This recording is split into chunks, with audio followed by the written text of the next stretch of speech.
जय श्री महाकाल, जय श्री कृष्ण, जय माता जी। वर्णानाम अर्थसिद्धानाम रसानाम छंदसामपि मंगलानाम च कर्तारो वंदे वाणी विनायकौ। સરસ્વતીજીના ચરણોમાં વંદન કરી, ગણેશજીના ચરણોમાં વંદન કરી આજે હું મારી વાણી પવિત્ર કરવા માટે આવેલો છું તમારી સમક્ષ। તો આજે ઘણા સમયથી એક મનની અંદર પ્રશ્ન હતો, એ પ્રશ્નનો જવાબ મળતો નથી। આપણે ગમે એટલી રીલ બનાવો, ગમે એટલા યુટ્યુબ વિડીયો બનાવો, કોઈના ઉપદેશ દેવા માટે, કોઈને ઉપદેશ દેવા માટે તમે બનાવો તો વાત સત્ય છે, પણ ખાલી આપને ફોલોવર વધે ને આપણું જ કામ થાય એના માટે હોય તો હું એમ કહેવા માંગુ છું કે પ્રત્યેક હિન્દુ સનાતનીને આ વિડીયા બનાવવા જોઈએ, પણ સનાતન ધર્મના બનાવવા જોઈએ।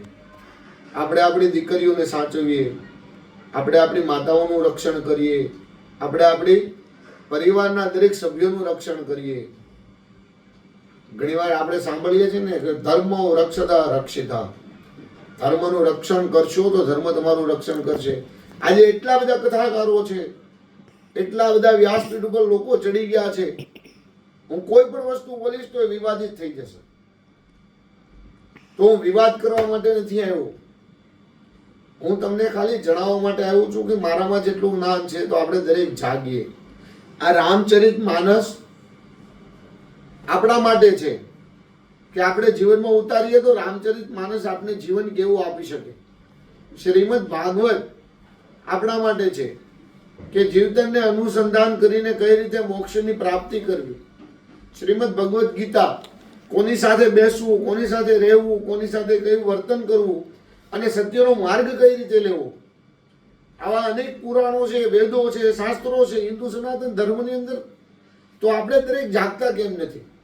હું તો આ રામચરિત માનસથી ધ્યાન કરીને કહું છું કે પહેલો શ્લોક છે વર્ણાનામ અર્થસંધાનામ રસાનામ છંદસામપી, બરાબર, મંગલાનામ ચ કર્તારો વંદે વાણી વિનાયકો।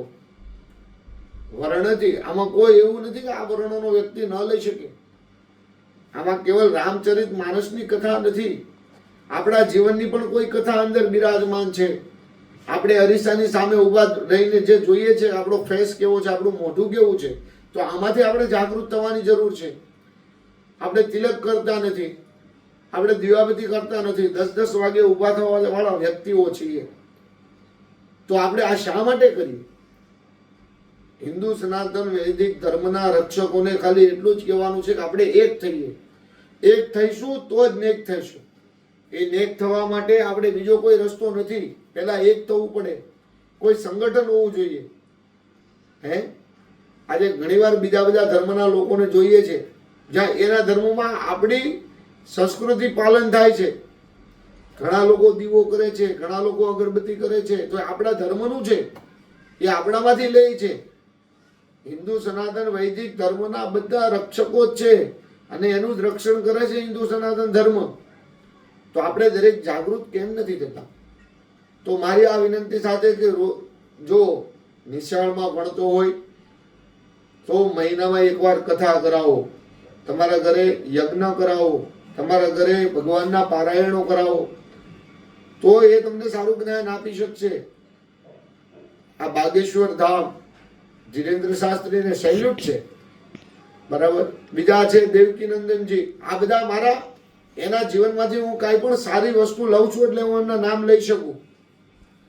આવા તો આપણા ધર્મના રક્ષકો છે કે પોતે રક્ષણ કરવા માટે દોડે છે કે આપણું રક્ષણ થાય અને આપણા ધર્મનું પણ રક્ષણ થાય। તો આપણે જાગૃત થવા માટે, આપણે એમને સપોર્ટ કરવા માટે કેમ નથી ઊભા રહેતા? આપણે દરેક જાગૃત થઈએ અને દરેક એક થઈએ અને હિન્દુ સનાતન ધર્મને જાણીએ, હિન્દુ સનાતન ધર્મને આપણે વાંચીએ, હિન્દુ સનાતન ધર્મનું આપણે પાલન કરીએ તો એ આપણું રક્ષણ કરશે।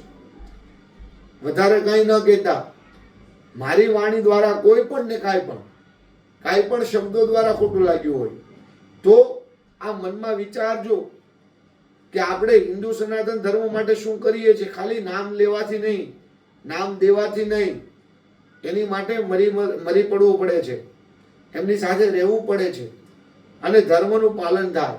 અને ધર્મનું રક્ષણ થાય તો જ આપણા પરિવારનું રક્ષણ થાય. તો બીજું કઈ વસ્તુ નહીં, આપણે દરેક એક થઈએ અને ધર્મના રક્ષકો આપણે બધા જ છીએ. હું એકની વાત નથી કરતો, હરેક ધર્મના રક્ષક છે. આ લોકો તો મારા નજરમાં છે એટલે હું એમને ફોલો કરું છું, એમને જોઉં છું. એ લાખો લાખો માણસોને ભેગા કરે છે. તો એ લાખોમાંથી 10,000 વ્યક્તિ પણ જાગૃત થશે તો આપણા દરેકનું હિત થશે. આપણે હિન્દુ સનાતન ધર્મના રક્ષક છીએ, આપણે એમનું રક્ષણ કરવું પડશે તો જ આપણું રક્ષણ થશે. તિલક આપણી નિશાની છે, ચોટી શિખા એ પણ આપણી નિશાની છે. આ બધી વસ્તુ આપણી નિશાની છે હિન્દુ સનાતન ધર્મની. આજે વિસ્તૃત થતી જાય છે, નીકળતી જાય છે. તો મહેરબાની કરી દરેક જાગીએ અને હિન્દુ સનાતન ધર્મને આપણે ફોલો કરીએ. દરેક વિડીયો બનાવો ને દરેક એવા વિડીયો બનાવો, શ્રીમદ ભાગવતી વાર્તા ગેહે ગેહે જને જને, હરેક ઘરે આ ધર્મના પુસ્તકો પહોંચે. આ ધર્મની પુસ્તકોની ઘરમાં હશે ને તો પણ એ ઘરની અંદર કોઈ અશુભ તત્વ નહીં આવે. વાંચવાની ક્યારેક આપની ઈચ્છા થશે તો આપણે દરેક જાગૃત થઈએ. આ વાણી દ્વારા આપણે નેક્સ્ટ વિડીયોની અંદર મળીશું. જય શ્રી મહાકાલ, જય માતાજી.